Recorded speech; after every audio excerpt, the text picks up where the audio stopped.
हर खबर पर होगी आपकी पकड़। डाउनलोड कीजिए एबीपी लाइव ऐप। कोरोना को लेकर दुनिया भर में दहशत है। आम लोग क्या, दुनिया की बड़ी बड़ी हस्तियां कोरोना की चपेट में आ चुकी हैं। दवा है नहीं, डॉक्टरों को जो अच्छा लग रहा है उससे लोगों को स्वस्थ करने का प्रयास किया जा रहा है।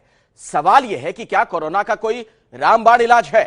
कोरोना के इलाज को लेकर दुनिया भर में अलग अलग धारणाएं हैं, भ्रम की स्थिति बनी हुई है, लेकिन क्या यह सब कारगर होगा? यही पूछते हैं। हमारे साथ बहुत ही खास मेहमान जुड़ रहे हैं, स्वामी रामदेव। आइए सीधे मैं आपको उन्हीं के पास लिए चलता हूं।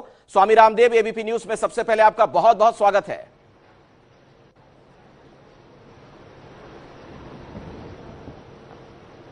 बहुत बहुत प्रणाम अखिलेश जी आपको। जी प्रणाम सर।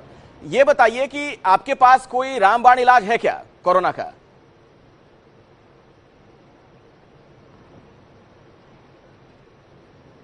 देखिए अखिलेश भाई, कोरोना के प्रिकॉशन के बारे में, हाइजीन के बारे में काफी बातें हो रही है, लेकिन कोरोना से लोगों की जो मौतें हो रही हैं उसके 4 प्रमुख कारण सामने उभर करके आए हैं। उसका इलाज हमारे पास में है।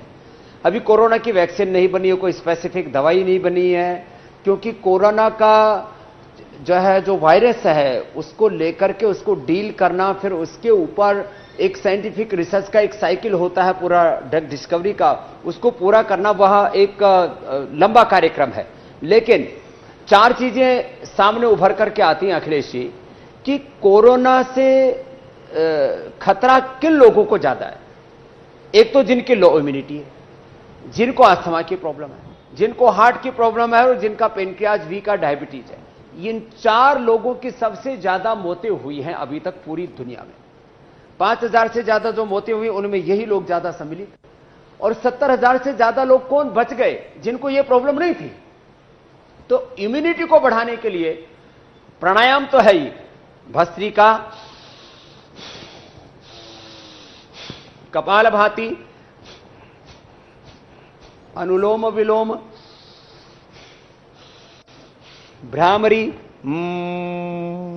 उद्गीत, ओम, ये 5 चीजें आपकी इम्यूनिटी को बढ़ाती हैं।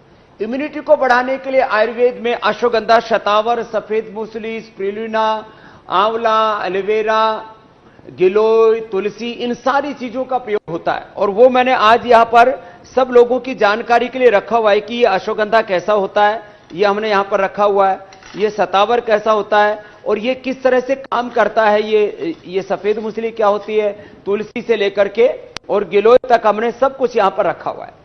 मैं जो खास बात बताना चाहता हूं, इम्यूनिटी को बढ़ाने के लिए ये आयुर्वेद की सारी चीजें कारगर हैं। इसमें शिलाजीत भी है, इसमें अश्वगंधा भी। अश्वगंधा का जो सबसे बड़ा लाभ है, अश्वगंधा के ऊपर हमने एक रिसर्च पेपर भी अभी पब्लिश करने के लिए जो है टॉप मोस्ट वर्ल्ड के जर्नल में भेजा हुआ है। आप मेरे पीछे यहां स्क्रीन पर देख रहे हैं, हमारे डॉक्टर अनुराग जो हमारे यहां के मुख्य साइंटिस्ट है पतंजलि रिसर्च इंस्टीट्यूट के, वो भी हमारे साथ में हैं। ये कोरोना का जो प्रोटीन जो अभी तक डिटेक्ट हुआ है वो प्रोटीन है, ये आदमी का प्रोटीन है।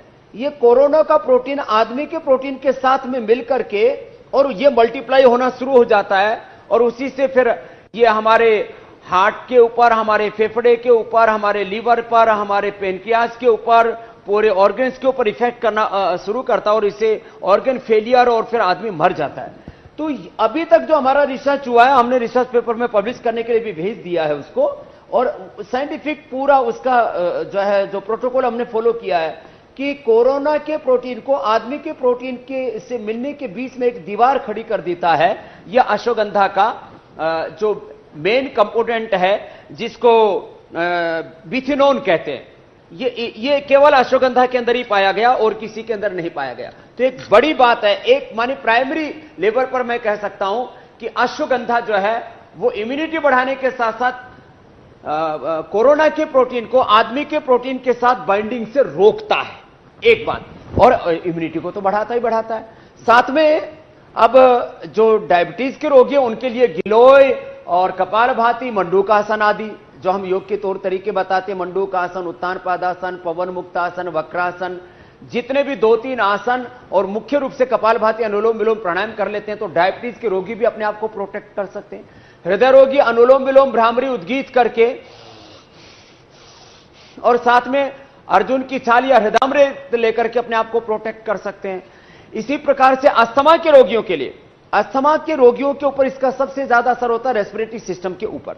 तो उसके लिए हमने इंटरनेशनल जर्नल के अंदर ये ऑलरेडी हमने एक रिसर्च पेपर पब्लिश कराया, अभी करीब 5 दिन पहले पब्लिश हुआ है। बायोमेट्रिक एंड फार्माकोथेरेपी, ये वर्ल्ड का एक टॉप मोस्ट रिसर्च जर्नल है। उसमें अस्थमा के लिए सबसे ज्यादा हमने, प्राणायाम तो काम करता ही है, श्वासाहारी एक रस हमने बनाया हुआ है, जड़ी बूटियों का एक पाउडर है ये, जिसमें अलग अलग प्रकार के औषधियां हैं।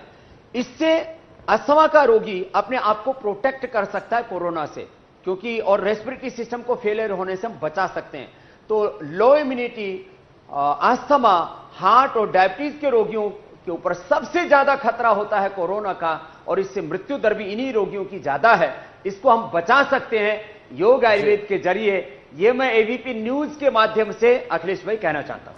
देखिए, बहुत ही अच्छी जानकारी आपने दी स्वामी रामदेव जी कि किसे सबसे ज्यादा खतरा है और आखिर वो कैसे बच सकता है। बहुत ही विस्तार से हमारे दर्शकों तक आपने वो जानकारी पहुंचाई। अब जरा मुझे ये बताइए, योग की क्या भूमिका हो सकती है कोरोना वायरस से बचने के लिहाज से अगर हम बात करें, और कौन कौन से योगासन है जो इन दिनों लोगों को खास तौर पर करने चाहिए?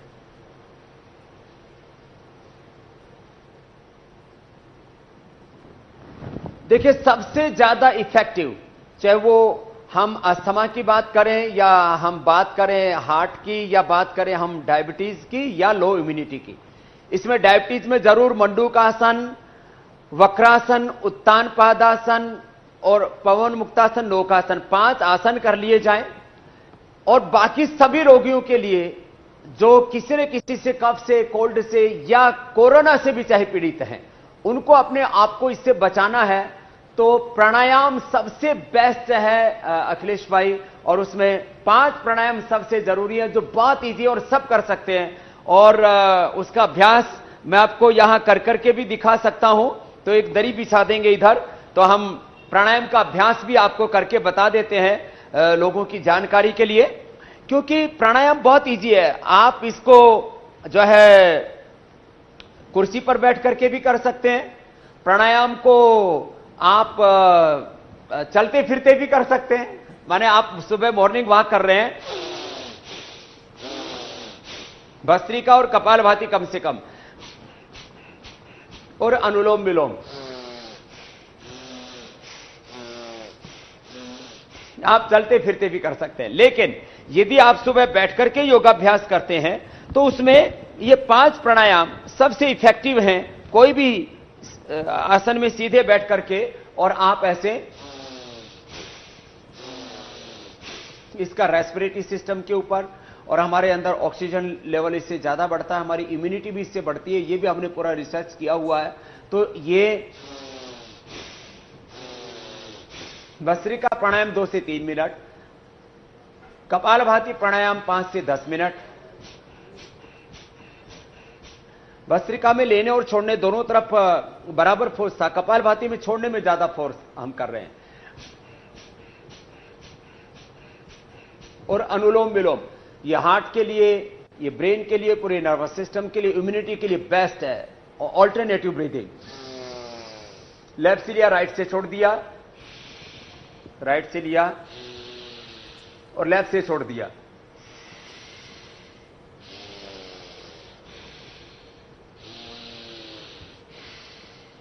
यह भी 5 से 10 मिनट किया जा सकता है।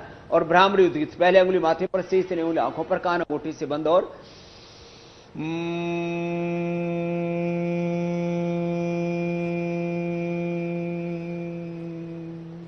ओंकार का नाद नासिका से किया 3 से 5 बार कम से कम। और उद्गीत, लंबा गहरा श्वास भरा, ओंकार ध्यान,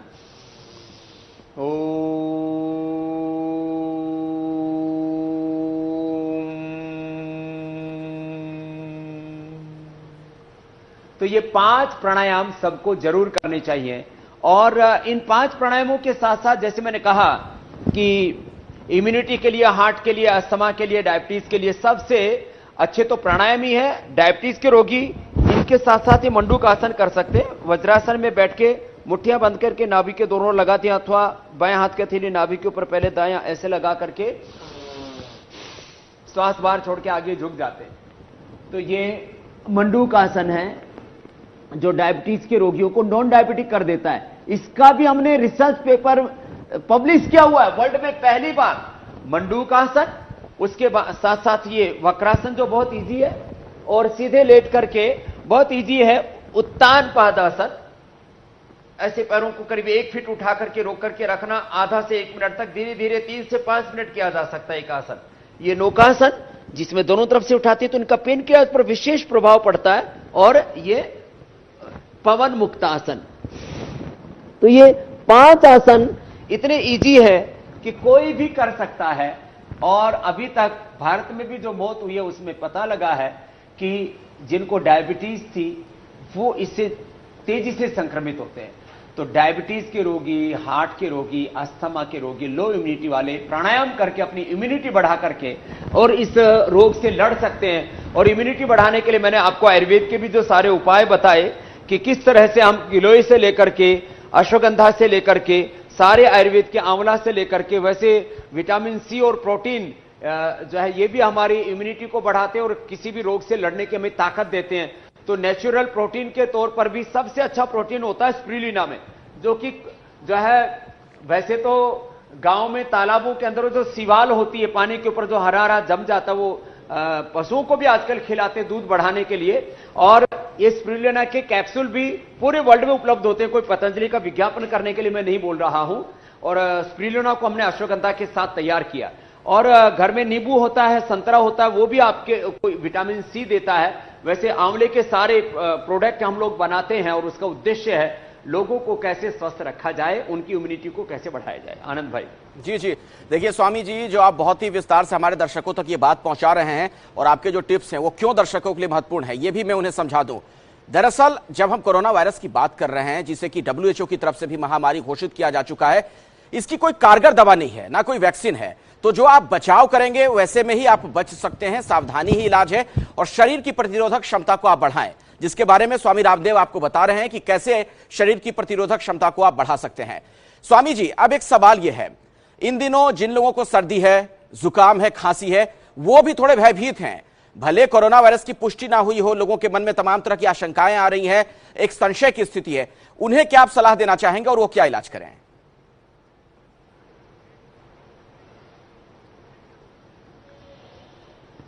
देखिए, पहली बात तो यह है कि सर्दी जुकाम का एक जो नॉर्मल साइकिल होता है 5 से 7 दिन में ये ऑटोमेटिकली हमारी, वो एक छोटा वायरस होता है सर्दी जुकाम का भी, वो हमारी बॉडी में एंट्री करता है और वो भी संक्रमण से होता है, सर्दी जुकाम भी। तो पहली बात तो है कि परिवार में कोरोना नहीं, किसी को भी सर्दी जुकाम है तो उससे थोड़ा सा प्रिकॉशन बरतें। अर्थात वो व्यक्ति खांसते समय या जो संपर्क में आते हैं खाने पीने के इसमें एक दूसरे के बहुत नजदीक बैठते, तो ये देखा गया है कि जब भी किसी को कोई फ्लू होता है या वायरल होता है या जो है सर्दी जुकाम होता है, तो परिवार के एक व्यक्ति को होने पर 5-7 लोग उसके चपेटे में आ जाते हैं। तो उसमें भी प्रिकॉशन रखें तो अच्छी बात है, नहीं कि एक के साथ 5-7 क्यों बीमार हो। बाकी यदि प्राणायाम करते हैं, गिलोय पीते हैं, आंवला एलोवेरा पीते हैं, आयुर्वेद की जो कारगर चीजें, च्यवनप्राश जैसी चीजें हैं, इनको खाते हैं, शिलाजीत लेते हैं, दूध में हल्दी लेते हैं, ये गिलोय का तो मैंने इतना प्रचार किया और वो इतनी कारगर है कि गिलोय का जो है काढ़ा बना करके पीते हैं तुलसी के साथ, अदरक, काली मिर्च और हल्दी आदि के साथ, तो एकदम से प्रभावी काम करता है। तो जिनको भी ये सर्दी जुकाम का बुखार है, तो एक साथ यदि आप इन सारी चीजों को नियंत्रित करना चाहते हैं तो आयुर्वेद से बेहतर कुछ भी नहीं, जिसका कोई साइड इफेक्ट नहीं है। और ये पूरे साइंटिफिक एविडेंस के साथ में इस बात को कह रहा हूं कि ये गिलोय को आप इमाम दस्ता में कूट लीजिए, ये गिलोय के छोटे छोटे ऐसे टुकड़े कट करके और इमाम दस्ता में हम डाल देते हैं ऐसे, और इसमें डाल करके पूरे परिवार के लिए तैयार हो जाता है। आप यदि ऐसे थोड़े से टुकड़े लेकर के इनको कट करके इमाम दस्ते में डाल करके तुलसी पत्र डाल दिए, थोड़ा उसके अंदर अदरक और थोड़ा सा आप ये हल्दी डाल सकते हैं, तो और काली मिर्च डाल दें और इसका काढ़ा पी लेते हैं, तो सर्दी जुकाम बुखार कोई भी वायरल को आप इमीडिएटली कंट्रोल कर सकते हैं। और किसी को ज्यादा ही फीवर हो जाए तो एक ज्वरनाशक क्वाथ हम लोग उपलब्ध कराते हैं जड़ी बूटियों का। किसी भी प्रकार का बुखार हो, किसी भी कारण से हो, माने चाहे वो चिकनगुनिया के कारण से हो, डेंगू के कारण से हो, मलेरिया के कारण से हो, किसी भी इन्फेक्शन के कारण से हो या जनरल हरारत से हो, तो एक साथ सब प्रकार के ज्वर को दूर करने में कारगर है। तो इस प्रकार से जिनको कोरोना के अलावा सर्दी जुकाम और अलग अलग प्रकार के जो फ्लू हैं, जो वायरल हैं, इनसे अपने आप को बचा सकते हैं। और प्राणायाम तो इसमें कारगर है। मैं आपके सामने खड़ा हूं, मुझे कभी भी सर्दी जुकाम बुखार एक बार भी नहीं हुआ है। आज मैं लगभग जीवन के 50 पार कर चुका हूं और 7 साल की उम्र से मैं योगाभ्यास करता हूं। तो योगाभ्यास तो जरूर करें सब। आनंद भाई, बिल्कुल, योगाभ्यास हर कोई करें और खास तौर पर स्वामी रामदेव ने जो थोड़ी देर पहले आपको आसन बताए हैं उसका अभ्यास तो बिल्कुल करिए। बहुत जरूरी है कि शरीर में जो हमारी प्रतिरोधक क्षमता है वो मजबूत रहे इन दिनों। तो कुछ जो उन्होंने आपको बताया जड़ी बूटियों के बारे में उसके बारे में भी आप सोचिए जरा कि कैसे हम उसका आसपास अगर आपको मिल जाए तो आप उसे खा सकते हैं, या फिर बाबा रामदेव ने जो आपको नाम बताए हैं वो जाकर आप दुकान से खरीद कर लाएं। लेकिन बाबा रामदेव, एक बात और बताइए, इन दिनों तमाम तरह की चर्चाएं सोशल मीडिया पर हो रही हैं, उसमें एक खास बात का जिक्र बार बार हो रहा है कि हमारे देश में अब गर्मी का इंतजार है, कि अगर गर्मी बढ़ जाए तो कोरोना के जो वायरस से अपने आप खत्म हो जाएंगे। क्या आपको इसमें कोई सच्चाई नजर आती है? जो आपके तमाम इंस्टीट्यूट से उनकी क्या फाइंडिंग है?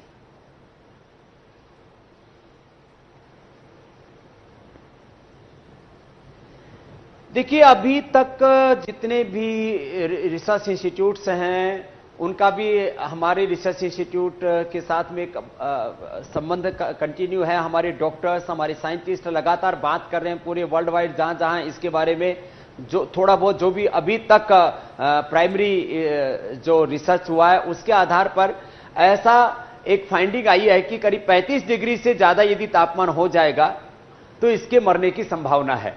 तो उसके लिए हमें अभी फिर अप्रैल और मई महीने का इंतजार करना पड़ेगा। तो भारत यद्यपि इस मामले में थोड़ा सौभाग्यशाली है कि यहां अप्रैल के बाद टेम्परेचर अच्छा हो जाएगा इस बार, क्योंकि अभी वर्षा, ओले और कई प्रकार की दिक्कतें हुई हैं। तो अभी हमारा अभी ये मार्च महीना तो पूरा अभी सर्दी वाला ही है। लेकिन जो यूरोप के देश हैं, खास करके जो ऑस्ट्रेलिया जैसे देश हैं और रसिया और चाइना जैसे देश हैं, वहां पर करीब चाइना का भी आधा हिस्सा काफी ठंड वाला है। तो जो ठंड वाले इलाके, उन लोगों के लिए आगे भी चुनौती बना रहेगा। इसलिए लोगों को बहुत ज्यादा खुश नहीं होना चाहिए कि गर्मी आते ही कोरोना से मुक्ति मिल जाएगी, ऐसा नहीं है। लेकिन इतना भी पैनिक ना हो कि भाई ये किस तरह से अब हम अपने आप को बचाएं। कुछ लोग घरों में राशन इकट्ठे करने में लगे हैं, कुछ लोगों ने घरों से बाहर निकलना तक बंद कर दिया है। मैं तो पूरा देश घूमता रहता हूं और रोज सुबह से शाम तक 18 घंटे काम करता हूं, लोगों से मिलता हूं। हाँ, लेकिन थोड़ा प्रिकॉशन बरतना जरूरी है, खास करके वो हमारे एनआरआईज भाई या विदेशी जो संक्रमित देशों से लौटे हैं उनके साथ में प्रिकॉशन बरतना चाहिए। बाकी पूरे देश को पैनिक होने की कतई जरूरत नहीं है। खास करके करीब 70% हमारे वो लोग जो गांव में बसते हैं, जो विदेशी लोगों के या एनआरआईज के संपर्क में नहीं रहते हैं, अनजान लोगों के संपर्क में नहीं रहते हैं, वो पहले की तरह ही आनंद से जिंदगी जिए। गांव के लोग जो है ये सैनिटाइजर खरीद करके लेकर के जा रहे हैं, मास्क खरीद करके लेकर के जा रहे हैं। गांव के लोग इतने पैनिक हो गए कि वो घरों से बाहर निकलना बंद हो गए। भाई कहीं बाहर निकल गए तो कोई कोरोना की चपेट में तो नहीं आ जाएंगे। इस तरह से पैनिक होने की आवश्यकता नहीं है। जी, इसी से जुड़ा एक और सवाल है स्वामी रामदेव। कहा यह भी जा रहा है कि दरअसल गर्मी बहुत ज्यादा होने पर तो ये वायरस खत्म होंगे ही, गर्म पानी से अगर कोई स्नान करे तब भी कोरोना वायरस दूर भागता है, ऐसा कुछ है क्या?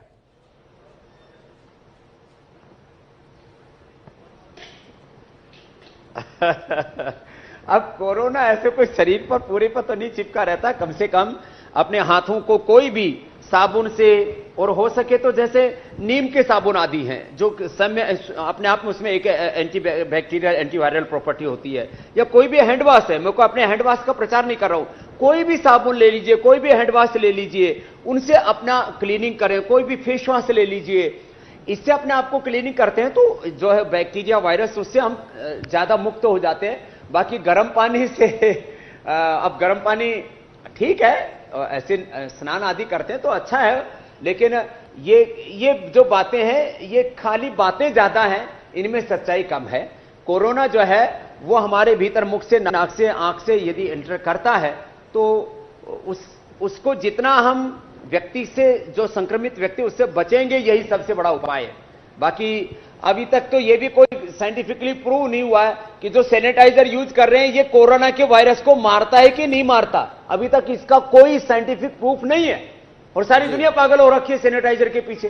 अरे भाई अपने हाथ धो लो ना, अपने कोई भी साबुन से, कोई भी हैंड वॉश से अपने हाथ धो लो, और जो है अपने आप को, अपने मुंह को धो लो, अपने आप को, हाथों को नाक पे मत लगाओ, आंख पे मत लगाओ, और छींक आए तो जो है वो हाथों में मत छींको। कोई अपना कपड़ा है, कोई भी अपना जो है कुर्ता है, किसी के पास में कोई रुमाल है, उसके अंदर जो है आप अपना खांस लो, छींक लो। बस थोड़ी ये जो प्रिकॉशन है इनको बरतें। बाकी ऐसे छोटे छोटे इन टोटकों को अब जो है लोग प्रचारित कर रहे हैं जो है व्हाट्सएप के माध्यम से। वो भी एक गैंग है, बहुत बड़ा सोशल मीडिया पर एक्टिव है। जिनको कुछ नहीं पता है वो भी आजकल डॉक्टर बन गए हैं। मैं कोई यहां प्रदर्शित करने के लिए रिसर्च सेंटर में नहीं आया हूं कि हमारे पास रिसर्च सेंटर है, 500 के करीब हमारे पास में साइंटिस्ट है। मैं ये बताने के लिए आया हूं कि हम जो भी आपको बातें कर रहे हैं उसका एक साइंटिफिक बेस है। बाकी आजकल जो है पूरा सोशल मीडिया में एक बहुत बड़ा गैंग है, कुछ भी कोई भी वीडियो बना करके डाल दे रहा है ऐसे, इससे जो है वो कोरोना ठीक हो जाएगा। अब कुछ लोगों ने पिछले दिनों, मैं मानता हूं कि जो है गोमूत्र में एक बहुत बड़ी औषधीय शक्ति है। हमने भी फ्लोर क्लीनर के लिए गोनाइल को बनाया। वह गोमूत्र से आप अपने फ्लोर को क्लीन करो, वहां पर भी छींकते हैं आप, चलते हैं तो वहां पर भी बैक्टीरिया वायरस वो जम्स है वो मर जाएंगे। लेकिन कोई गोमूत्र पियो और उससे जो है कोरोना ठीक हो जाएगा। अरे भाई इस तरह की बातें मत करो। मैंने जो आपको बातें बताई हैं पूरा उसका जो साइंटिफिक मैकेनिज्म है उसके साथ बातें बताई हैं। इसी प्रकार की बातों पर हमें भरोसा करना चाहिए और तमाम तरह के जो सोशल मीडिया के गैंग्स हैं उनसे बचना चाहिए। बिल्कुल स्वामी जी, आप सही कह रहे हैं। और वो कहावत भी है ना कि नीम हकीम खतरे जान। नीम हकीम से बचें और खासतौर पर सोशल मीडिया पर जो खबरें चलती हैं, जो तमाम जानकारियां आती हैं, आप उसे क्रॉस वेरीफाई जरूर कीजिए। एबीपी न्यूज जरूर देखिए, क्योंकि बिल्कुल जो प्रमाणिक जानकारी है वही हम आप तक पहुंचाते हैं। आप सुन रहे हैं स्वामी रामदेव भी आपको बता रहे हैं कि कई तरह की जो भ्रामक बातें इस वक्त चल रही हैं उससे आप बचें। इसी कड़ी में एक बात और कही जा रही है स्वामी जी, लहसुन खाने से कोरोना वायरस के संक्रमण से बचा जा सकता है। इसका क्या कोई आधार है? जी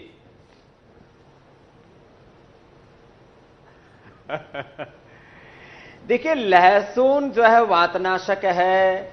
लहसुन जो है वो सामान्य रूप से हमें आरोग्य प्रदान करता है। जैसे मैंने गोमूत्र का कहा, गोमूत्र जो है कैंसर के लिए, खास करके ओबेसिटी के लिए, फैटी लीवर के लिए, कॉन्स्टिपेशन के लिए अच्छा है।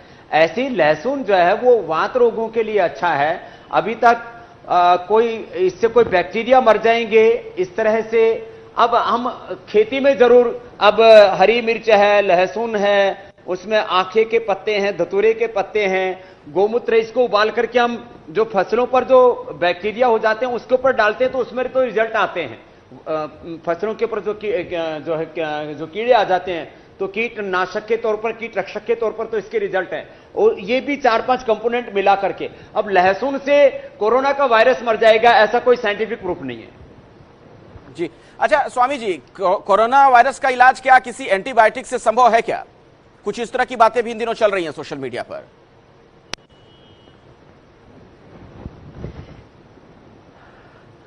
देखिए, अब कुछ लोग कहते हैं कि जो HIV में दवाई दे रहे थे उनके जो कंपाउंड्स हैं उनको मिलाकर के कुछ डॉक्टरों ने कहा कि हमने रोगियों को दिया और वो ठीक हो गए। मैं तो कह रहा हूं भैया, जिसको की इम्यूनिटी अच्छी है, जिसको अस्थमा की, हार्ट की, डायबिटीज की प्रॉब्लम नहीं है, जिस व्यक्ति के शरीर में ताकत है, वो तो मर ही नहीं रहे। अब आप उनको कुछ भी खिला दो और कहते हैं हमने रोगी को ठीक कर दिया और वो इस दवाई से ठीक हो गया। इस तरह के दावे करना अच्छा नहीं है। मैं जो बात कह रहा हूं कि हम इसके जो लक्षण हैं, माने जैसे किसी को फीवर हो रहा है तो फीवर को हम गिलोय से ठीक कर सकते हैं। किसी को जो है अस्थमा है तो मैंने कहा श्वासारी से हम ठीक कर सकते हैं। किसी को जो है डायबिटीज है तो हम उसको प्राणायाम करवा करके, योगाभ्यास, आसन करवा करके और मधुनाशिनी गिलोय पिला करके ठीक कर सकते हैं। हार्ट की प्रॉब्लम है तो उसको अर्जुन की छाल पिला करके, अनुलोम विलोम कराकर उसको प्रोटेक्ट कर सकते हैं। तो ये लाक्षणिक, इसको कहते हैं सिम्टोमेटिक ट्रीटमेंट। इस तरह की चीजें तो समझ में आती हैं। बाकी कोई एंटीबायोटिक से ये कोरोना का वायरस मर जाएगा, ये बात पूरी की पूरी बकवास है जब तक इस पर कोई रिसर्च नहीं हो जाता। भैया ये आप कोई एंटीबायोटिक देकर के आप कोरोना किसने मारा है अभी तो किसी भी लैब के अंदर इसको उपलब्धि नहीं कराया गया है। दुनिया की गिनी चुनी लैब्स के अंदर कोरोना वायरस है, उसकी डेड बॉडी तक नहीं मिल रही है कोरोना वायरस की। आप जीवित कोरोना की तो बात छोड़ो कि किसी ने कोई एंटीबायोटिक देकर के उसके मार दिया हो। जी बिल्कुल स्वामी जी। एक और सवाल कि क्या अल्कोहल या फिर क्लोरीन के छिड़काव से ये जो कोरोना वायरस से खत्म होता है?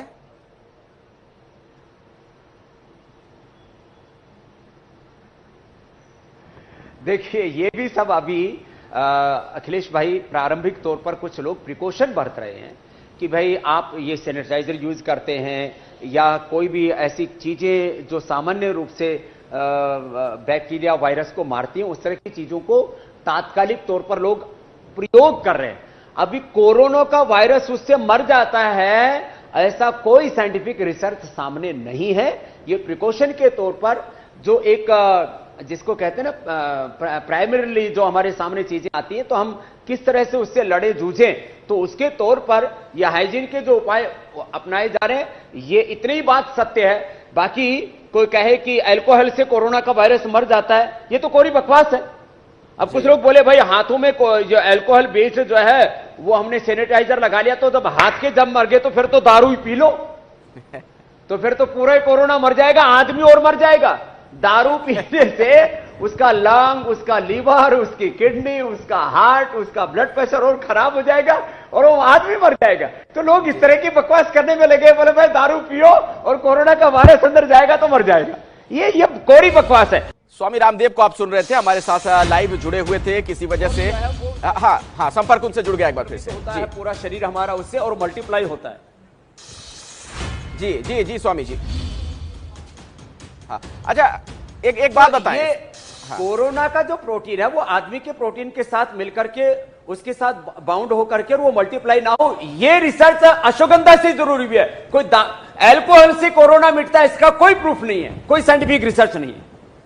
चलिए, ये बहुत अच्छी बात आपने बताई स्वामी रामदेव, क्योंकि इस बात को लेकर बहुत ज्यादा भ्रम की स्थिति है और खास तौर पर सोशल मीडिया के जरिए गलत जानकारी लोगों तक पहुंचाई जा रही है।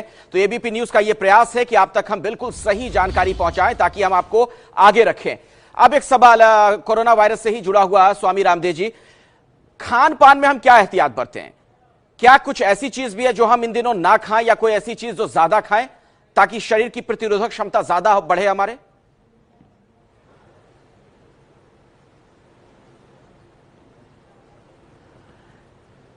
देखिए, मांसाहार से तो बचे। अब कुछ लोग कह रहे हैं कि जी मांस पकाने में प्रिकॉशन बरतें, मांस को पकाने के बाद इसका वायरस जो है जब 40-45 डिग्री से ऊपर टेम्परेचर होता है पकाते समय, उस समय मांस में भी यदि कोई कोरोना वायरस होगा तो मर जाएगा। लेकिन उससे पहले मांस को काटते समय सावधानी बरतें, मांस को कैरी करते समय सावधानी बरतें। तो ऐसा जोखिम बोले ही क्यों ले भाई? तो मांसाहार से बचे, एक बात।